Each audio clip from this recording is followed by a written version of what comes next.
learning from not only success but failures. I think failures is, matter of fact, kind of a success in itself because at the end of the day, if maybe like they said, if you do it once, it's luck, but if you do it again and again and again, it's it's not luck, it's success, it's talent. All right, welcome back to Beyond the Book. Today, Ahmed and I are going to discuss The One Thing by Gary Keller. Keller.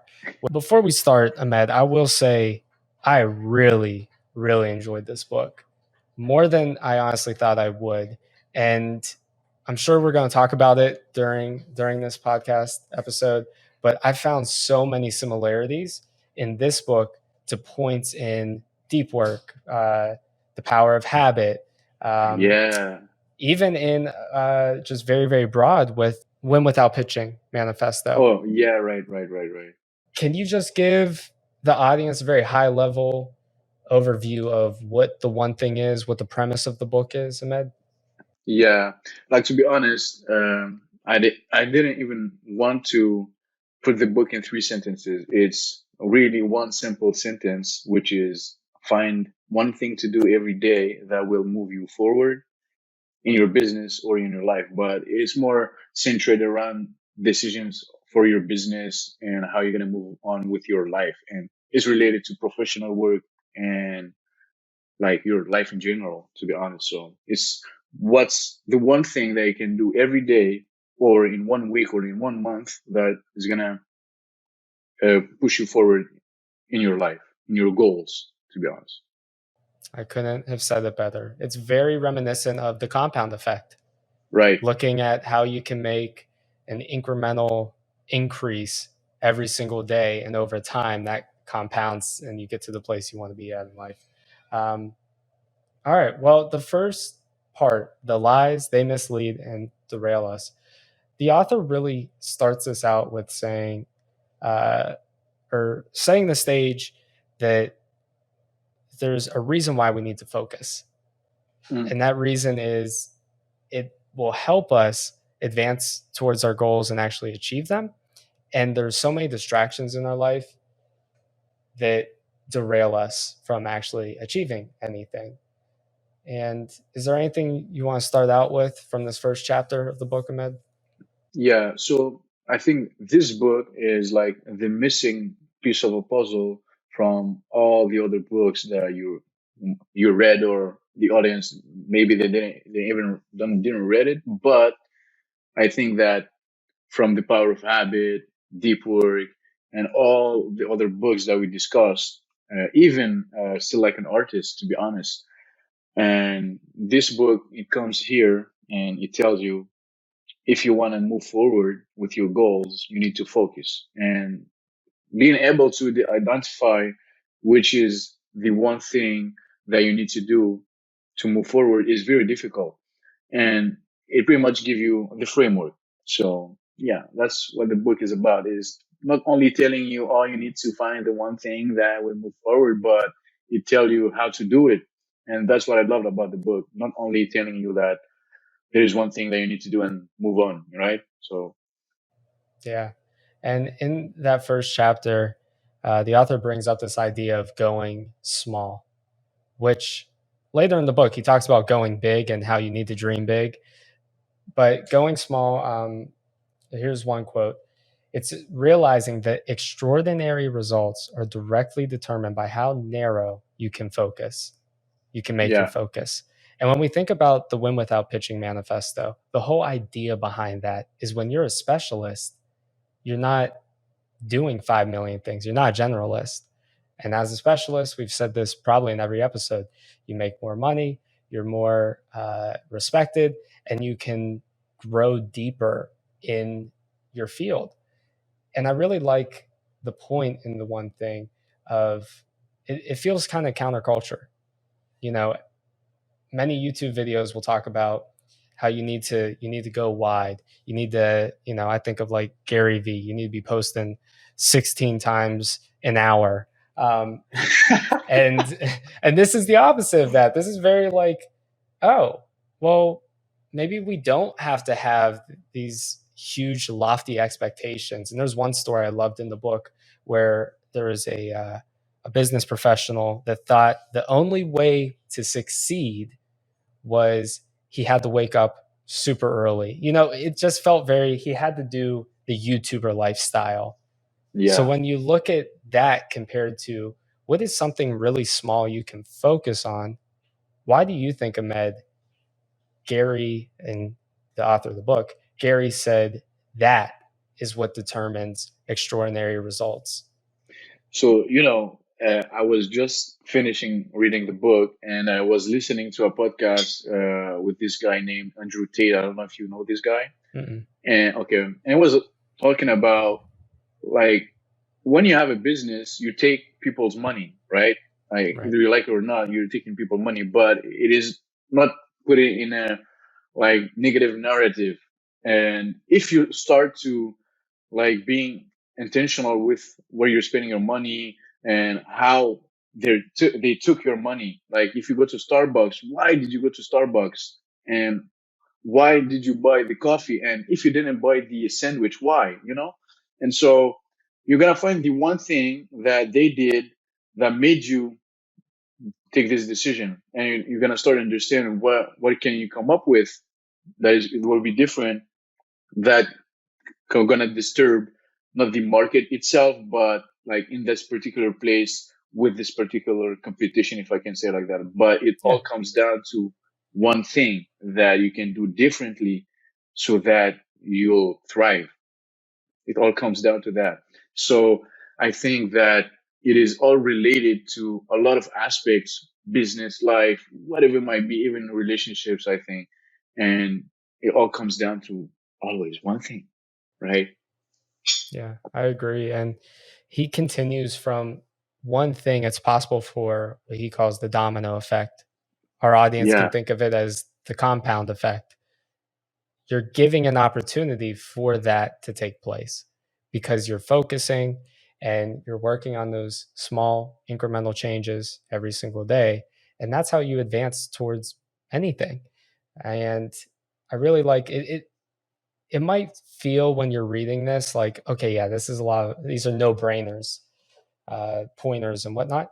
But sometimes things that feel like a no brainer or just feel simple have the biggest impact.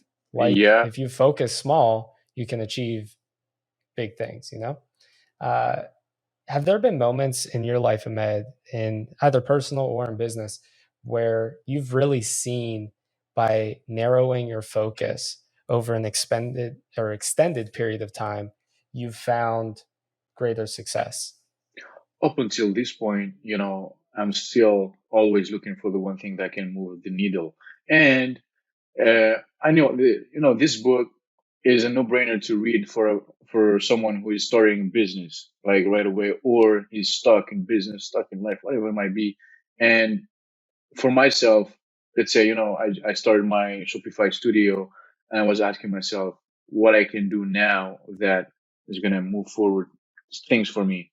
Yeah, I need to have the website, but it is really like the most important thing that I can do to have clients, because there's people who don't even have a website having clients, right? They don't have a portfolio, they're having clients. And No what they're doing, testimonials. exactly, most testimonials, they're having clients. What are they doing? Yeah. They're calling people, they're Yeah. sending emails. And if you have a beautiful website, you have all this like fancy stuff, but you don't Yeah. do the work and you don't do the one thing that gonna bring money to the table, like what is the purpose? So if there's one thing that can move things for me now, it is sending emails, Right. making reels, making like videos showing my work, reaching people, And so that is what I'm focusing right now, is like getting noticed. Yeah. No, that's fantastic. And in the book, he says to start that domino effect, you need to find the lead domino and whack away at it until it falls. So basically, once you've identified that small one thing, you need to just keep going. So if building your website is the one thing, break that up. We're working on the homepage today. Tomorrow's about services the next day. We're revising the day after, whatever that might be. But keep hitting that because you'll find once you get that one thing done, the domino effect can take place. You'll find, okay, well, now that that's done, my new one thing, the next domino is outreach, maybe. Whatever, we can't, Ahmed and I can't say what your one thing is. That's for every entrepreneur to figure out for themselves, and maybe with the help of a mentor. However, the theory behind it remains the true for everyone. You got to find the first thing, hit that hard, and then that progresses you further along. And Gary Exactly. says the key is over time. Success is built sequentially. It's just one thing at a time. And moving forward, in the first part of the book, we get into success leaves clues. Do you remember that part of the book, Ahmed? Yeah, I remember. Not that much, but yeah. Sure. And at the end of the day, it's like only I think 9 pages, or Yeah. no, it's more than that, or I Nine think pages it for is what? only like for this part of the book, Oh, this or it part, is more yeah. than. He broke it up in a very like outline form. It's Mm-mm. different than I think a regular table of contents, probably to help get people, once you read the book, you need to go back and find something specific. Yeah, Um, I got it. yeah. So with leaving clues, the idea of that is basically as you're progressing along in your career, you'll start to be able to identify maybe the one thing you do really well, because you'll see, you'll get emails saying, "Oh, I really loved X, Y, and Z you did." You'll get referrals. "Oh, so and so said you're really good with X, Y, or Z." Clues like that can help us refine our business and help refine us. Uh, have you had moments, Ahmed, where you've found clues that helped you get to the point that you're at now with your business? Yeah, definitely. And it's more finding like clues in success of others at the end of the day, right? Mm, And you reverse engineer and you're gonna understand how they did it because they took it from someone else. Like, yeah, no, not everybody, but I think that again, like still like an artist, everybody who has success comes from many other success of other people's that took inspiration from. And yeah, like learning from not only success but failures. I think failures is matter of fact kind of a success in itself, so I can learn from. And yeah, definitely, because at the end of the day, if maybe like they said, if you do it once, it's luck, but if you do it again and yeah, again and again, yeah, it's not luck. It's success. It's talent. It's something that you found. But in order to have it, you need to practice it. It doesn't come from one day to the other. That's for sure. yeah. No, it's very rare that there's just like this lightning bolt of a moment and it just all happens, and you win the lottery. And the clues that success leaves, to Ahmed's point, is yes, very reminiscent of Steal Like an Artist. Basically, the author is like, look, find someone that is doing the things you want to be doing in life, and like Ahmed said, reverse engineer it. Because why try to reinvent uh, the wheel, so to speak? Now, of course, there's always going to be something that we should be contributing that adds on. We're not carbon copies of any person, and that's not what we're saying by any means. However, it's taking a strategic approach to accomplishing your goals instead of just trying to will it into existence. It's like, okay, let's have discipline, but then let's be smart about this. And let's look at who's doing something that we can replicate in some capacity and learn from their success and failures. um, is there a person that comes to mind for you, Ahmed, that's someone that you really sought to replicate or learn from?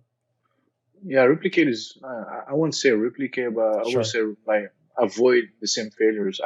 I really like Chris Do. I really like Yeah. Stephen Curry, and yeah, not only like in the same field as I say, and even animes. Like you take inspiration from animes, even if the like character is fictional. Like it doesn't need to be a real person, but at the end of the day, if it's realistic, why not? You know, that's what I'm saying. Even you can have ideas from movies, from whatever it might be, but having like a model to take inspiration from, and staying in this in the learning state, always in the like being the student of life. It's what put us to success, to be honest. Yeah. I'm What trying to about think you, back. actually? Yeah, that's Yeah. I realized after I asked the question, I probably have to answer my own question. Yeah, of course you do. It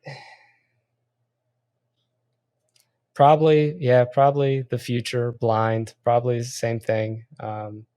I remember just watching one of those whiteboard sessions, and that's kind Mm, of when a lot clicked for me, and I saw the potential uh, that was there at the time, and I have tried to replicate many aspects of that.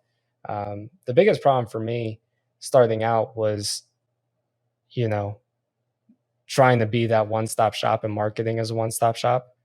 So trying to do, 4,000 things at one time and feeling like I had to do that all at one time yeah, instead of let's just focus on one, maybe two offerings, get that down, proof of concept established, right. and then you scale from there because you need the bread and butter before you're worrying about all the sides. You know what I mean?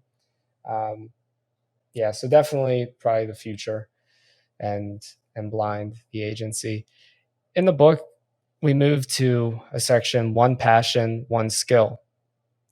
Can you just Yeah. talk to briefly the similarities between that and win without pitching and just specialization in general? I think that we're lucky to do what we're passionate about in a sense, but I think that up to a point, you lose that. You lose the spark. I don't think that I'll be passionate doing websites for years. Let's just be realistic here. And at the end of the day, it becomes discipline. Like either you like it or not, you're gonna do it. And if again, I heard that in the podcast. It was crazy. He's really right. Yeah. He's saying that if someone give you 1 million or 1 billion to dig a hole, you're gonna dig it with passion, right? I'm gonna dig the hole, and if there's 1 million in the hole, I'm gonna be passionate about. And in China, there's like a lot of factories about, I don't know, cement, whatever it might be. Do you think that the guy is passionate about that? But he's showing up every day and he's doing the one thing that move the move the business forward. So Yeah. yeah, it is important to be passionate, but I don't Passion think isn't going to get you there alone. exactly. So you need discipline with that. Yeah, you can be passionate about it, but I'm passionate. I'm gonna do it every day. It can actually works against you. Like you're gonna be working 12 hours a day. I prefer to not be passionate about it. If you ask me the question like that, right? I prefer to not be passionate about it, work for 5 hours and get it done and move forward until whatever, or be passionate working for 12 hours and burn myself out, right? Yeah. Depends on how you see it. Passion like gas can become empty.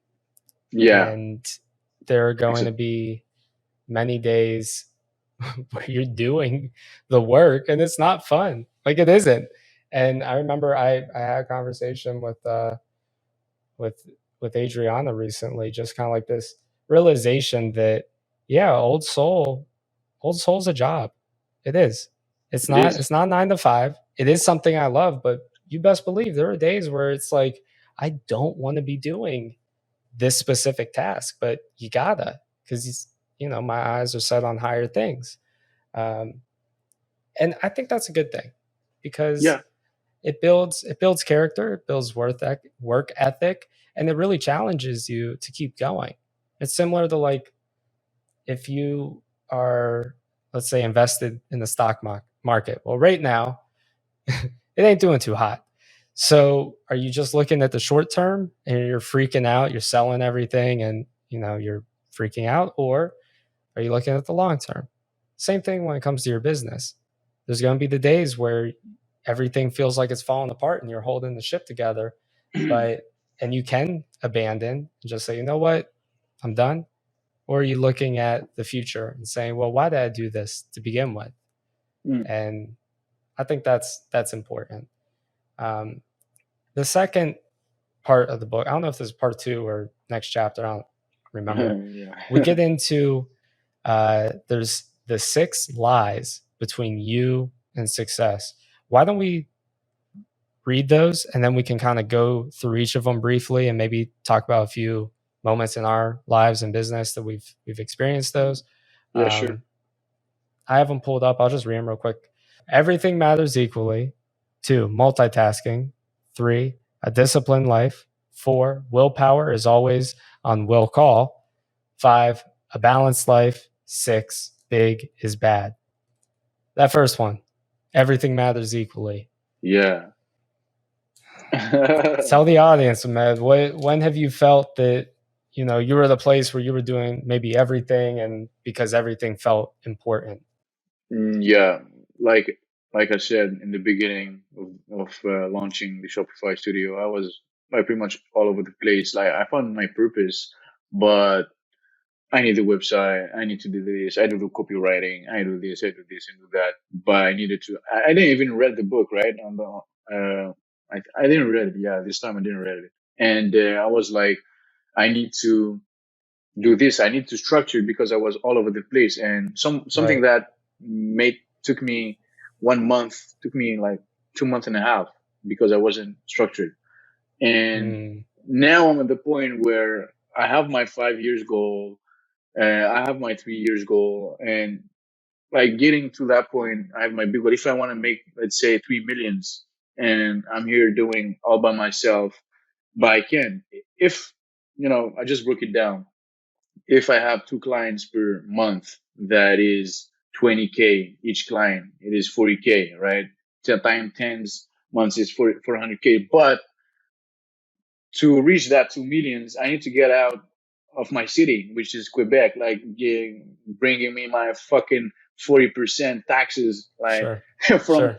from a half a Yeah. mil, I have 200 euros. So I need to get out of there, Yeah. right? And doing more clients, more work so that I can reach my goal. And how I see it is, if I don't want to do it, someone else is looking for my place, right? And you want to do it, so why wouldn't I, right? So it depends on the big goal. That's why after we're gonna move forward in the book, he told you that you need to have this particular big goal. Otherwise, you don't have a plan. You don't have smaller goals, and you don't know how to just go there, right? And that is why everything matters equally isn't really true. You need to find what is this one thing that are going to move forward to the next thing, and again, what is the one thing that are going to move you to the third step, fourth step, 5 step, 6 step, up to the point of your big goal. So yeah. No, I felt that. Yeah, there's been many times where I felt like everything was equal, everything was important, and that it hurt me in many ways. I burned out from it, you know, when I was managing multiple projects, trying to make all the meetings, trying to get new clients, like that. Yeah, I burned out. I think I got sick, and I physically, like, my body broke down. I had to take a couple days off because the stress was getting to me, and I realized this isn't sustainable. Duh. And yeah, and not everything is equal. And I like the chapter that really goes into that, talks about the 80-20 principle, which I think we've discussed before. But it's true. I mean, think about, like, are 80% of the emails you're sending out producing 20% of anything? Or is it the 20% of the emails that are producing 80? Cold outreach. Are the bulk of them getting you the work, or is a very slim amount? Probably a very slim amount, right? And the same applies to just the way you run your business. There's an influencer. We'll put him in the show notes. His first name is Jamie. I forget his Jamie. last name. He's done some stuff with the future, some collaborations. Um, he says that freelancers, business owners, whatever, should split their day in half. Half of the day or half of your working hours are client work, and then the other half is finding new work. Yeah. Because if you're constantly finding Jamie Brindle, I believe, if you're Okay. finding new work, you're never going to be without clients. You're always going to have a healthy pipeline. So when you think about like that uh, when you put it that way, it makes more sense to spend more time on outreach. That's why when I'm onboarding new clients or I'm speaking with potential clients and they don't see the value of marketing, I get into, okay, well, if your marketing was actually producing sales, would you find it important? Yes. And it's like, all right, so you just have to, what's the one thing to move that needle? Right. And it's about just really structuring your time and figuring out the qualifiers for what's important and what isn't. The second lie is multitasking, which remind me, what book were we talking about that had multitasking mentioned? Was it Deep Work? Deep work, yeah. Exactly. Okay. All right. Yeah. So talk to us about multitasking You and you how that's a are lie. you are the multitasker. I know I am the multitasker. Yeah, pretty It much. just it doesn't work. Exactly. It doesn't Yeah. work at all. And yeah, many people think that it is possible, but we're not computers, which is a Right. fact. And even a computer, if you are opening like Google Chrome, Safari, Photoshop, Adobe XD, Adobe Premiere at the same time, you're gonna slow down, right? And you can do Photoshop and Premiere at the same time. Like either you're gonna choose what project are you gonna working on, and even if video is processing in the background, is gonna slow down the computer. So how you as a It is. human think that you're able to multitask?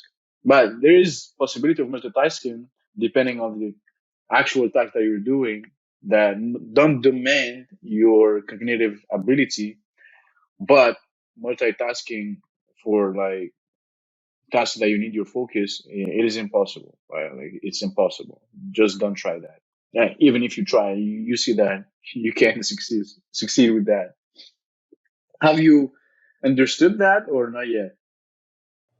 Like, I have, and honestly, it's because of these books that we've been going through and the conversations we've had on the podcast.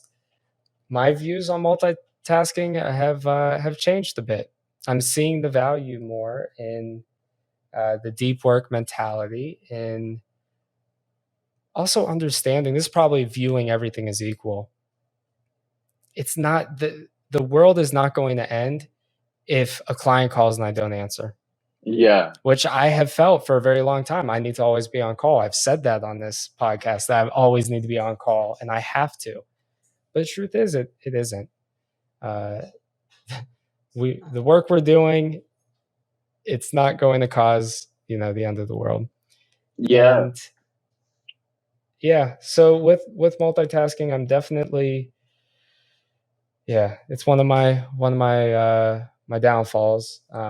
I found myself when I was listening to the audiobook of the one thing, I'm cleaning, I'm doing all this other stuff. It starts talking about multitasking. I'm like, yeah, how much am I actually retaining? So I go back and I listen, right? Um, well, yeah, from multitasking. multitasking, yes, it's a deadly sin.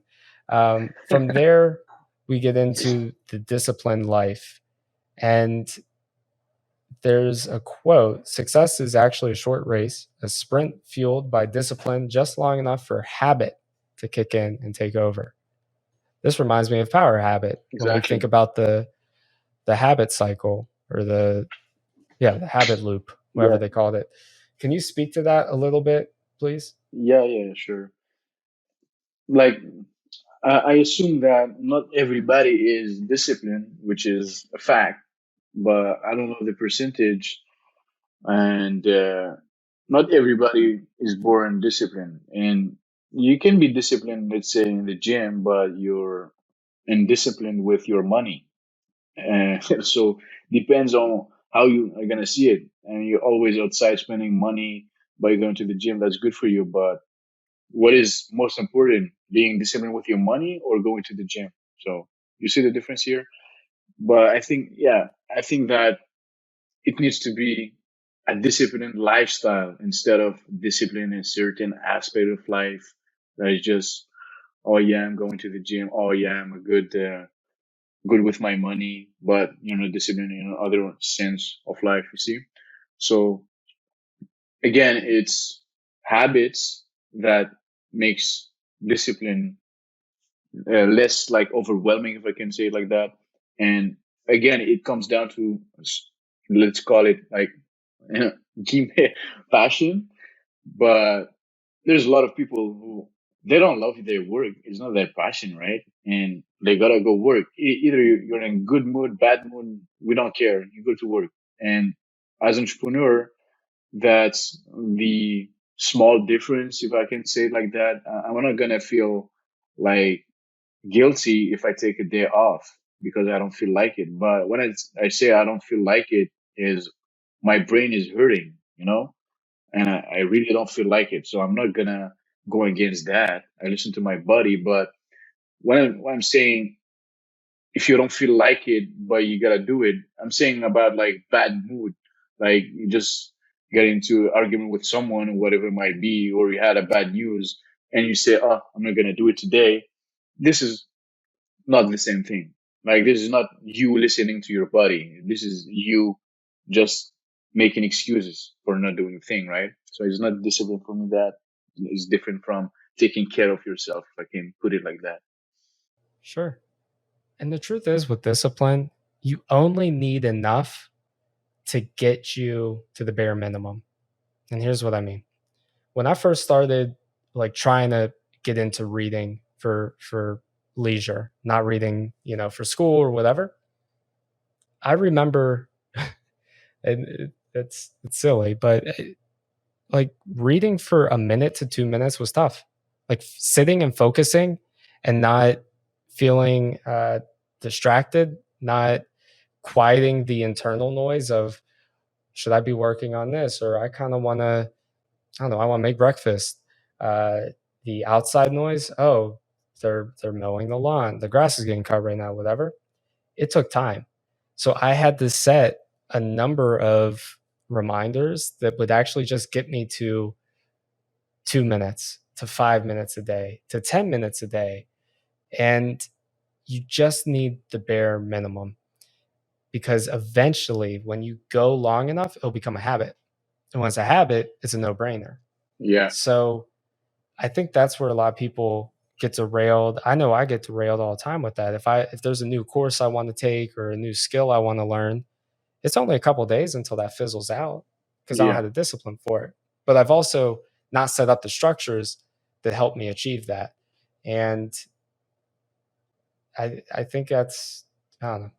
I It, don't think it anyone is really born with a ton of discipline. I exactly, think it's just all learned behavior, and it exactly. applies to everything in life, not just business by any Yeah. means. It either works with you or against you, and you gotta choose which side you gotta pick. And if you're on the wrong side, you gotta understand that you're on the wrong side because it's difficult to even notice that you're on the bad side. Yeah, you know it per se, but are you really going to like make yourself do what you gotta do to get Right. out of it?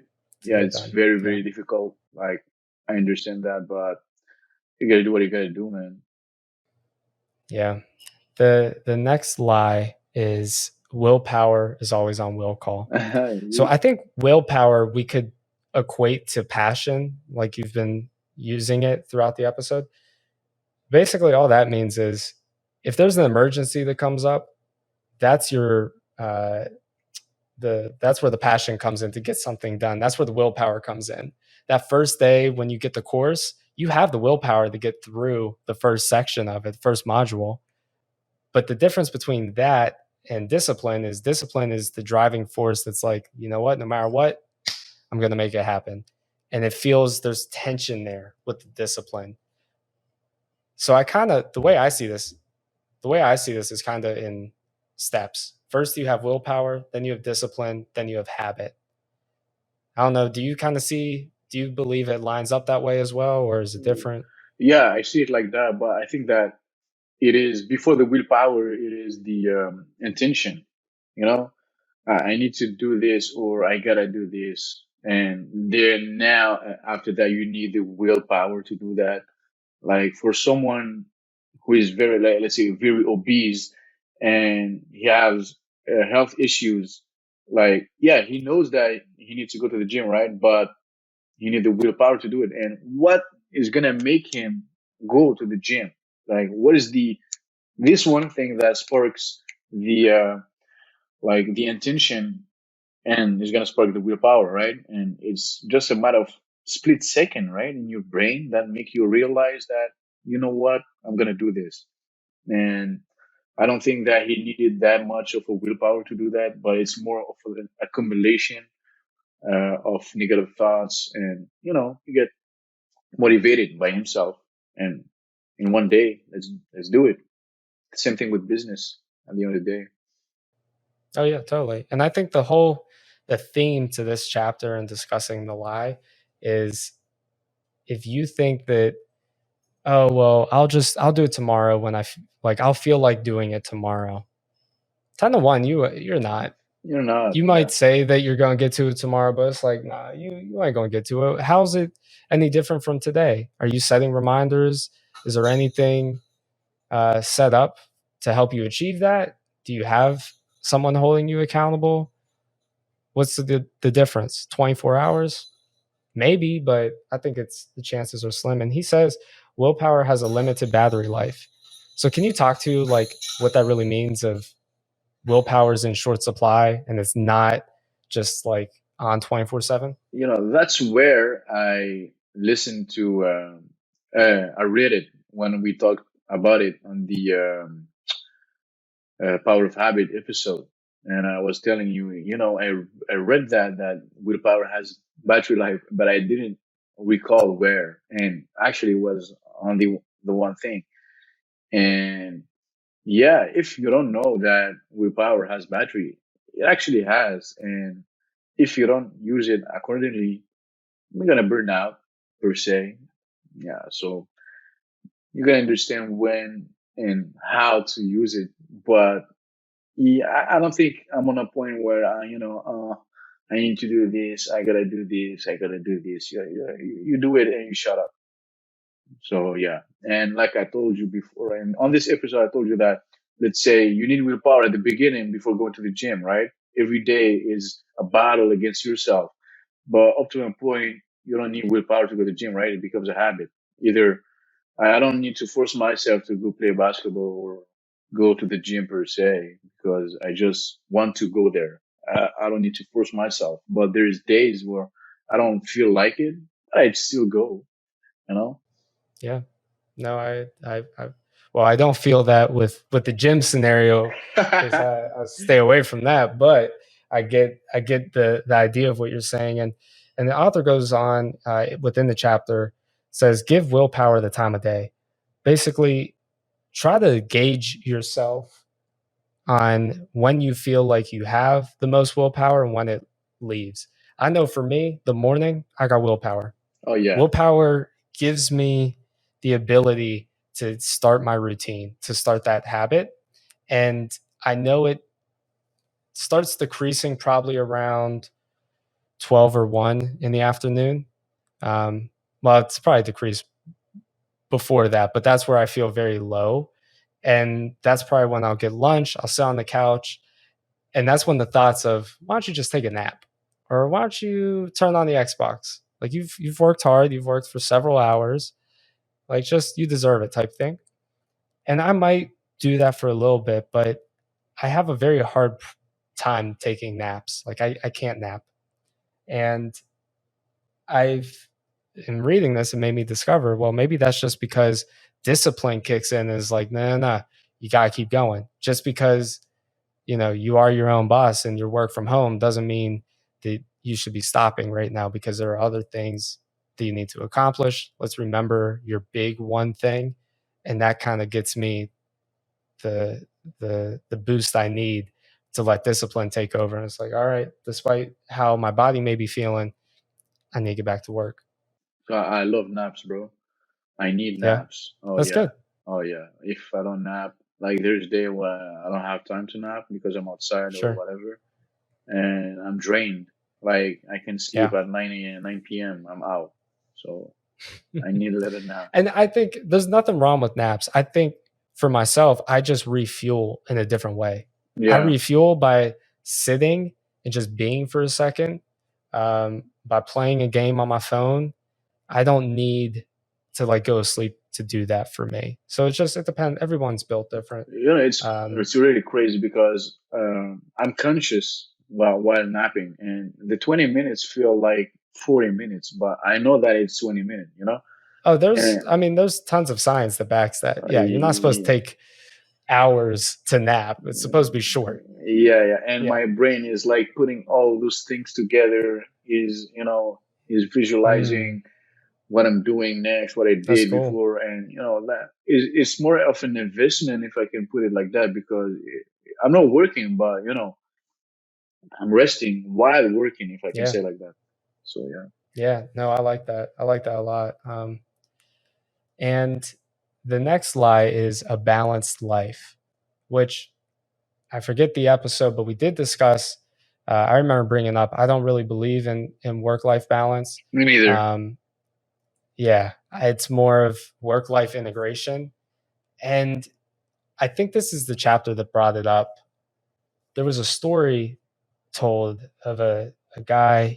He does the typical, works his whole life, gets to a point where he retires, and now he said that he's making up time and all. And the author said, but can you make up, you know, playing with your kid uh, when they're 7 and now they're 18? You can't. Can you make up the times that you know you could have had family dinners with a young kid? Now they're 16 and their friends over. You can't. So that hit me because I felt for myself like I really have this desire to work Mm.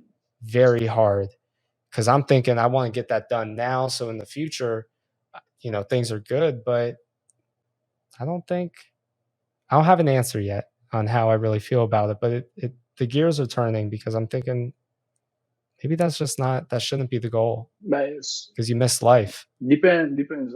There's people who don't want to get married. They want to stay alone, and they dedicate their life to work, or to religion, whatever it might be. But work-life balance, I don't really believe in that too, to be honest. Like if I compare my lifestyle before what I was doing sports betting, like my day starts, I place bet and I'm done. And after the games are done, I cash out. Like I have my money. And I do nothing with my day, I'm sleeping on the gym. I do nothing. There is no work-life balance here. I have a lifestyle and it brings money. If you have to work to a point where you can enjoy your life, but you still gotta work. It's even if it's passive income, you gotta manage to watch what is going on. You invest in crypto. Oh my god, maybe you're gonna crash. You're gonna hey, look what Especially happened. now. Exactly. So Right. even if it's passive, you're still gonna watch it. There is no such thing as just sleeping, getting money without watching. You know Yeah. exists, yeah, No, I at some agree. point, but you still need to manage. That's for sure. Yeah. There's a quote in the book. In your effort to attend all things, everything gets shortchanged and nothing gets its due. That's poignant because that ain't just about business. I mean, that impacts every aspect of your life. If you're This also goes back to feeling like everything's equal. Well, if you're feeling like everything's equal and you're trying to attend all things, you're not giving 100% to everything. So there is uh, something's getting the short end of the deal or the stick, whoever the saying is. Um, and then at the very end, extraordinary results are achieved by the negotiation with your time. So this is one of probably the most impactful parts of the book for me because it just made me think like that paradigm that I have, maybe that ain't it, Matt. And maybe that's something you really need to think about because that's something that I'll tell people like, no, I can't do that. I'm working. Da, da, da. And that's something I've taken pride in, but I don't know. I see. To be continued. Um, the next and maybe final lie, yeah, big is bad. Can you speak to that and I thought that to walk be the audience through? yeah, that there's two perspectives on that, and what I mean is you have a goal. Yeah, okay. You want to make a million, let's say, and you're here. You just want to make a million, and there's nothing happening. You don't know what you're gonna do. You just dream big, but what are the steps that are gonna bring you there, right? So we just dream big, and if you don't attain your goal, let's say, oh, this is something that's more crazy. Yeah, there's people who can achieve that for sure. But if I say, oh, I want to make 10 millions by 30, and if I don't make it, I'm a loser. By 30, I don't have even a million. And so you just work against yourself here, right? And it's not realistic. It's not like achievable. Like I said, there's people who can do that, but they did it in the right way to achieve that. So for me, dreaming big is not like it's not something bad, but you need to do it in the right way. Yeah, dream big, but you gotta have a plan to dream that big. Yeah. Yeah, to achieve it. Yeah, I think that I've definitely had conversations with people that they said that they felt like wanting success in the way that they defined it was a bad thing. Uh, family made them feel that way, friends, maybe they just felt guilty themselves about it. And the whole idea with the one thing is to first discover what that is, you got to know where you want to go. Because if you don't know where you want to go, how are you going to make a map for it? How are you going to get started for it? How are you going to let the compound effect, the domino effect, how are you going to let those things happen if you're not working towards anything? That's the same with that's planning for your business, planning for your life, for your relationships, for uh, your education. That's also applies to when you're working with clients, on their projects. If there's no goal in mind, like how you're not going anywhere, right? Exactly. So when you dream big and you have that big one thing, you then, to your point, Ahmed, you're supposed to break that up. You need to break that up. And in the book, he talks about like, annual planning and then like quarterly planning and monthly and weekly and daily. And the whole point is work on like one big thing a day that will help move the needle to get you closer to achieving that goal. And it's not going to happen in a year. It should be bigger than that, you know? Well, we went through the lies. I mean, I think we're maybe halfway through the book at this point. Why don't we end the episode with just kind of going through practical steps Right. to implementing the one thing idea? Um, I will say time blocking was brought up. Yeah. That's something we've discussed in previous episodes. Um, If there's accountability. Yeah, Mhm. exactly. If No, Yeah, please. if there's one thing that he mentioned that in the book that you need to master, it is time blocking. Like uh, people respect schedules with others, not everybody, but yeah, I see it's rude if you don't respect the scheduled meeting, and but we don't respect ourselves. We don't respect meetings with ourselves, right? And like you gotta be to the point where you have a meeting. You don't have to say it's with yourself, but you have a meeting, right? So booking time with yourself, it's one path to start implementing the one thing that you need to do this particular day or maybe every day. And there's a chapter where about productivity where he said that you have a calendar and you're gonna start putting the one thing that you're gonna do and you're gonna Yeah, put crosses on it. with a red. Yeah, red. Exactly. And you have like 3 days or 4 days of rest, but you don't break the chain, right? And after the next week, you're gonna have those days that you miss. You're gonna do it, but not you still have rest, weekends or whatever it might be, and you don't break the chain. Oh, as simple as Yeah. that. I think it was Seinfeld. Before Seinfeld became Seinfeld, Mm-mm. I think they were the one that said like your only goal is not to break the chain. So if that's like working out every day for you, your only goal is like make it to the gym, and if it's 5 minutes, 5 minutes, but like you can't break that. And when you look at the anatomy of a habit, that is what's so important. That's why I think the book said 66 days are needed to develop a habit. Yeah, And that pushes back on the whole 30-day thing. Um, yeah, I love that. And to your point about protecting or respecting yourself and your one thing, there's a number of ways that you can protect uh, your time. So that is, one is an accountability partner, someone that you're checking in with daily.